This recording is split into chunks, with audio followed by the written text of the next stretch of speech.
여러분 안녕하세요. 안녕하세요. 반갑습니다. 2021학년도 4월 국어 3학년 학력평가 해설을 맡은 저는 남궁민입니다.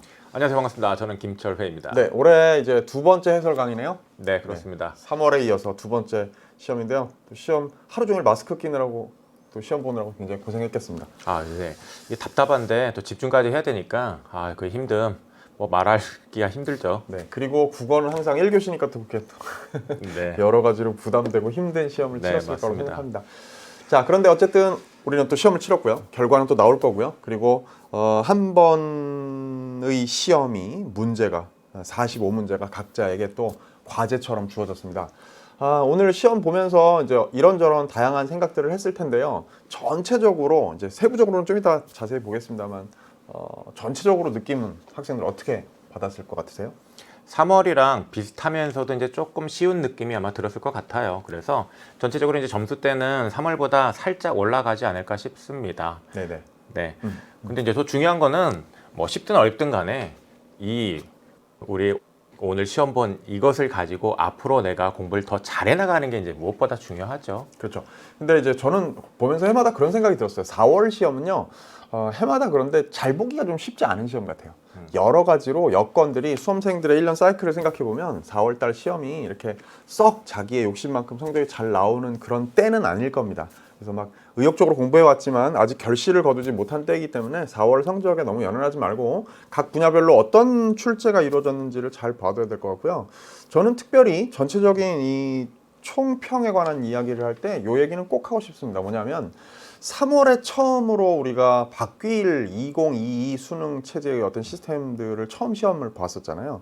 그게 처음이었으니까 너무 낯설었다면 이번 두 번째 시험에는 이제 바뀌는 이런 그 선택형 수능의 체제에 좀 익숙해지는, 그래서 이제 세트의 구성이나 이런 것들이 바뀌었던 이런 점들이 좀 3월에 비해서는 좀 안정화되는 그런 시간이 자기에게 왔었는가, 그게 되게 중요한 것 같아요. 네, 그래서 여러분 포인트를 잘 잡아놔야 됩니다. 이번 시험 결과를 본 걸 통해서요, 이 해설 강의를 통해서 어떤 지점에 내가 특히 더 잘 신경을 써야 되는지 그 포인트 잘 잡아놓고요. 재학생들 같은 경우에는 사실 이 4월 학평 끝난 다음에 또 중간고사를 치러야 해요. 그래서 수능 공부가 사실 살짝 맥이 끊길 수가 있는데 포인트를 잘 잡아놔야 중간고사 끝난 다음에 또 이어서 공부를 잘 해나가게 됩니다. 그래야 또 6월 모의평가도 여러분이 원하는 그런 소개 성적을 또 거둘 수가 있게 되고요. 네. 중간고사 공부하느라고 또 이 학평 대비를 또 철저히 못한 점도 있는 거죠. 그렇죠. 네. 네. 그러면 이제 매번 그렇듯이 문학과 화작은 제가, 그리고 독서와 언매는 김철원 선생님께서 이렇게 번갈아서 각각의 세부적인 내용들을 조금만 더 자세히 이야기해보는 시간을 우선 가져보도록 하겠습니다. 먼저 문학입니다.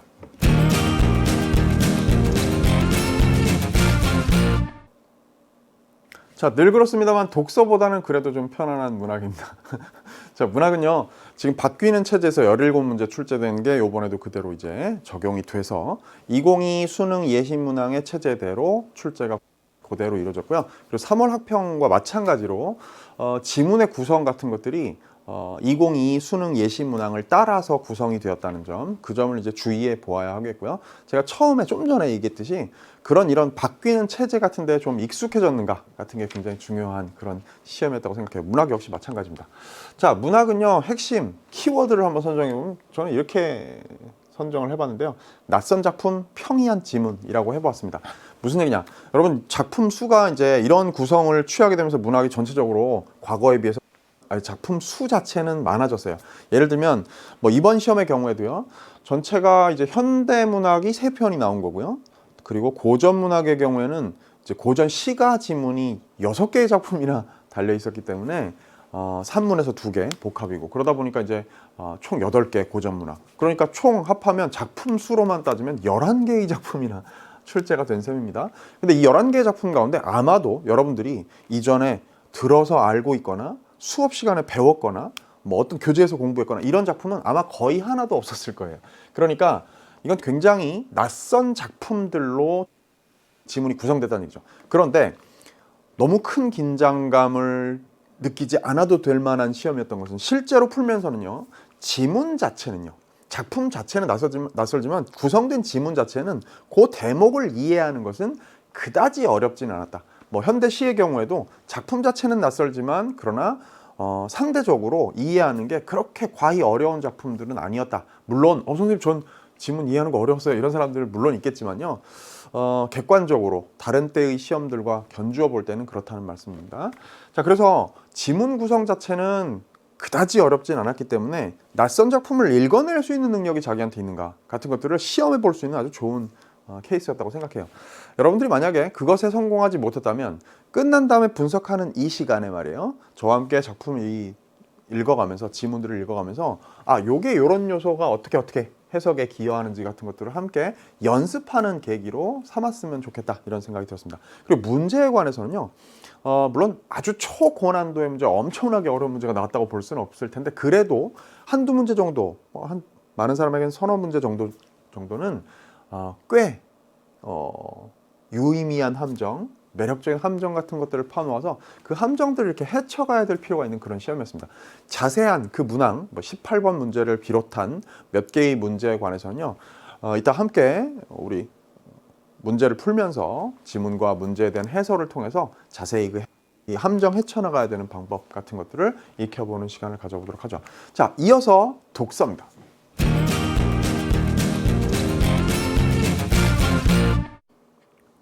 네, 문학에 이어서 독서의 경향을 말씀드리도록 하겠습니다.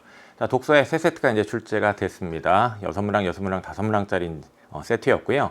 그 세 개의 세트는 각각 여러분 전형적인 특징을 잘 보여주고 있어요. 첫 번째 법지문입니다. 법 제재의 핵심 출제 요소가 무엇인지를 아주 잘 보여주고 있는 세트이고요. 그에 따라 여러분이 요번 이 시험의 이 법지문을 가지고요. 법지문은 이런 정보에 주목하면서 읽는 거구나 라는 걸 좀 잘 익혀야 하겠습니다. 자, 자세한 내용은 해설 강의를 또 참고를 해야 되겠고요. 그리고 두 번째로는 가와 나로 엮인 주제통합 세트가 출제가 되었는데 예술 관련 내용이었습니다. 그 또한 주제통합 세트의 전형적인 면을 잘 보여줍니다. 주제통합 세트의 가, 나는 여러 관점이 제시가 되는데요. 그 여러 관점이 제시되는 방식은 몇 가지가 있어요. 그 중에 한 가지가 바로 이제 병렬적인 건데, 즉 공통화제와 관련하여 가의 관점, 나의 관점, 이렇게 여러 관점을 제시를 하는 겁니다. 그 구성과 관련해서 또 읽기 방법을 여러분들이 알고 효율적으로 잘 읽어서 또 문제를 잘 풀 수 있어야 합니다. 그 방법 또한 해설 강의를 통해 또 잘 익히기 바라고요. 그 다음에 세 번째는 이제 기술 세트입니다. 이 기술 세트에 오답률이 높은 그런 문항이 있습니다. 그와 관련하여 이 독서에서 이제 강조할 것은 추론적 사고라는 겁니다. 매 시험마다 독서, 선생님 너무 어렵습니다. 정말 이번 독서는 정말 장난이 아니었습니다. 막 이런 얘기를 하지 않습니까? 그때 이제 바로 여러분을 괴롭힌 그 문항의 출제 요소가 추론적 사고인 경우가 참 많습니다. 비판적 사고가 또 간혹 그렇게 여러분을 괴롭히는 요소로 작용을 하지만 추론적 사고가 대부분이에요. 이번 시험에서도 마찬가지였습니다. 34번 문항을 틀렸다. 그것은요, 추론적 사고를 잘 못하는 겁니다. 그렇다면 추론적 사고가 뭐냐? 쉽게 얘기하면 눈에 보이지 않는 거를 내 눈으로 직접 이렇게 확인이 잘 안 되는 거를 떠올려서 판단을 해야 되는 거예요. 그렇게 눈으로 그냥 볼 수 없는 것을 머리로 떠올려서 사고하는 것. 이걸 여러분들이 앞으로도 잘 연습을 해 나가야 하겠습니다. 그렇게 한다면 독서의 실력자가 될 거예요. 알겠죠? 자, 이어서 헌법과정문의 경향 설명 이어지겠습니다.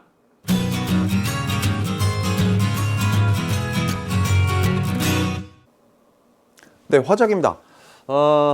어떻게 푸셨나요? 화작은요, 저는 키워드를 이렇게 생각했어요. 숨은 근거. 전체적인 난도는 여러분도 느꼈겠습니다만 과히 어렵진 않았습니다. 그런데도 근거가, 그러니까 요게 오진술이라서 정답인 근거, 그런 부분들이 잘 눈에 안 띄게 교묘하게 숨어 있는 경우들이 있었어요. 이를테면 거기에 이제 40번 문제나 41번 문제 같은 게 대표적이죠. 그런 문제들을 보면 정답이 얼핏 봐서는 눈에 안 띌 수가 있단 말이죠. 그런 방식으로 난도를 살짝 끌어올리는 방식으로 그런 그 수단을 사용해서 화법을 좀 까다롭게 만든 그런 문제들이 있었어요. 그러다 보니까 전체적인 총 문제의 구성이나 성격 자체에 대해서는요, 뭐랄까 2022 수능 예시 문항이 조금 변화의 조짐 같은 것들을 유의미한 사인을 줬던 것을 3월 학평에서는 굉장히 창의적으로 잘 수용해가지고 변형해서 그거를 이렇게 문제화한 경향이 있었다면 이번 4월 학평의 화작 문제는요. 그 영향이 직접 이렇게 명시적으로 드러난 건 다소 약했다고 봅니다. 그러니까 즉 과거 이전까지의 화작하고 비슷한 패턴으로 출제가 되어서 요령을 발휘해서 전략을 활용해서 자기가 빨리 정답만 쏙쏙 골라내는 게 가능했다. 다만 요런 근거가 숨어있는 문제들 몇 개는 조심해야 되니까 과거 이 화작 문제들 여태까지 몇 년간 치러져 왔던 그 시험들의 연장선상에서 이 문제들을 분석하시고 3월 문제와 4월 문제를 저도 이제 나중에 기회가 되면 그런 걸 한번 해보겠습니다만 3월 학평과 4월 학평의 화작 문제들을 통째로 놓고 여러분이 한번 시험지를 두 개를 함께 펼쳐놓고 비교를 한번 해보세요. 그러면서 2022 수능 예시문항에서의 화작에 예를 들면 지문의 내용의 의존도가 상대적으로 높은 그래서 좀 읽어야만 하는 그런 좀 귀찮음을 우리한테 요구하는 그런 문제들이 다소 3월 학평 쪽의 많음 같은 걸 확인한다든지 혹은 화작 교과서에 있는 어떤 개념이나 그런 설명 같은 것들을 보기나 박스 같은 데 활용하고 있는 그런 식의 문제 즉 교육과정의 내용들을 보다 밀착해서 문제화, 직접적으로 문제화하는 경향 같은 게 3월에 조금 더 두드러졌다는 것을 4월은 상대적으로 그게 좀 약한 대신 내가 전략을 막 활용할 가능성이 높다는 것을 이렇게 볼 줄 아는 눈 그런 약간 고급스러운 문제풀이의 출제자 꼭대기에 앉아있는 머리 꼭대기에 앉아있는 그런 여러분이 됐으면 하는 간절한 바람입니다. 좀 더 자세한 얘기는요 이따가 제 5부에서 함께 화작 문제 풀면서 얘기를 해보도록 하죠. 다음 마지막으로 언매입니다.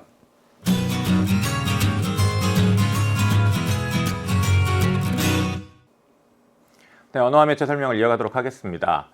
언어와 매체의 특징, 언어, 조금 어려웠습니다. 여러분들이 곤란해할 그런 문항들이 한 2개 정도 있었죠. 그 문항과 관련해서 그렇다면 이제 오늘 우리가 무엇에 신경을 앞으로 이제 잘 써야 되느냐를 짚어봐야 되겠는데요. 일단 먼저 얘기할 것은 늘 얘기하는 것이지만 꼼꼼하게 분석적으로 하나하나 정확한 이해를 할 수 있는 가입니다. 그런 능력을 내가 잘 갖춰야 돼요. 그렇다면 첫 번째 문제, 35번 문제 안 틀렸을 겁니다. 그 점 유념해야 되겠고요. 그 다음에 이제 또 하나 이제 강조하고자 하는 것은 이제 무엇이냐면요. 출제 의도를 또 정확하게 파악해야 된다라는 겁니다. 이 말은 무슨 말이냐면 문제에서 나로 하여금 무엇을 파악하고 무엇을 생각하게끔 출제자가 요구를 하고 있는지를 정확하게 일단 파악을 해야 된다라는 겁니다.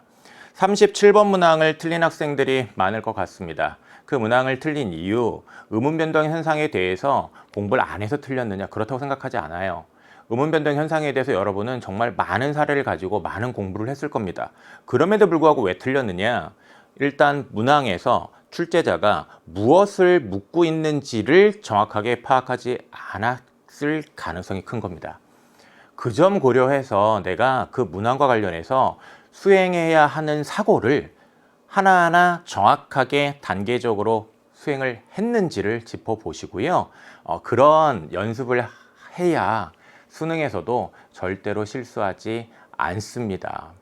그 점 여러분 꼭 유념해야 되겠고요. 알겠죠? 네, 그리고 자세한 그런 분석은 우리 6부에서 함께 하도록 하겠습니다.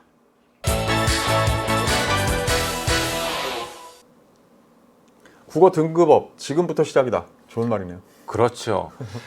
우리 이렇게 걱정하는 학생들이 있어요. 선생님 저 지금 공부를 하려고 하는데 늦은 거 아닌가요? 이렇게 염려하는 학생들이 있는데요. 고작 4월인데요. 그렇죠.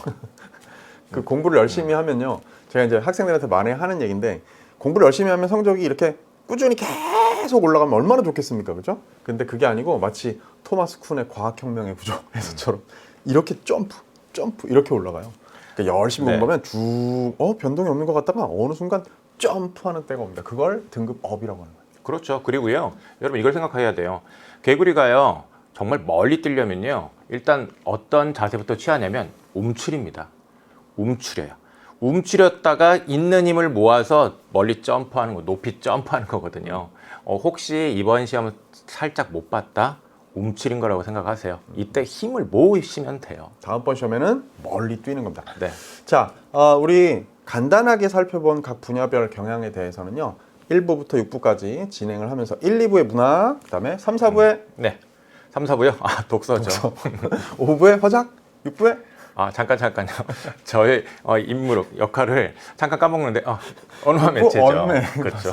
그렇게 우리가 또 바뀐 체제에 우리도 적응이 좀 안 됐어야지. 근데 이렇게 6부까지 진행을 하면서 이제 사람마다 학생들마다 언매와 화작은 이제 골라서 들으니까 5시간씩을 함께 하겠네요. 열심히 공부하면서 공통 과목은 공통 과목대로, 선택 과목은 선택 과목대로 자신의 내공을 더 쌓는 그런 시간을 가져보도록 하겠습니다. 저희는 항상 그렇게 3월에도 얘기했는데 기억나시나요? 저희는 이게 왜 맞고 왜 틀렸는지를 넘어서서 각 과목별로 각 분야별로 어떻게 해야 여러분들이 내공을 진정한 내공을 쌓을 수 있는지를 생각하면서 그것을 돕는 해설 강의를 계속 해왔고 오늘도 또 그럴 생각입니다. 네, 그렇습니다. 우리의 해설 강의는요, 여러분이 새롭게 시작하는 정말 튼튼한 토대가 될 거라고 우리 자신합니다. 네네. 그렇죠. 고작 4월이고요. 여러분들이 이제 등급 업 시작할 겁니다. 자, 우리는 다음번 해설 강의에서 또 6월에 만나기로 하고요. 네. 일단 1부부터 6부까지 저희는 지금부터 열심히 달립니다. 여러분도 준비하시고요. 시험지 펴놓으시고 함께 자기의 시험 보는 과정들을 복귀하면서 1부부터 6부까지 함께 하도록 하죠. 자, 1부에서 만납시다.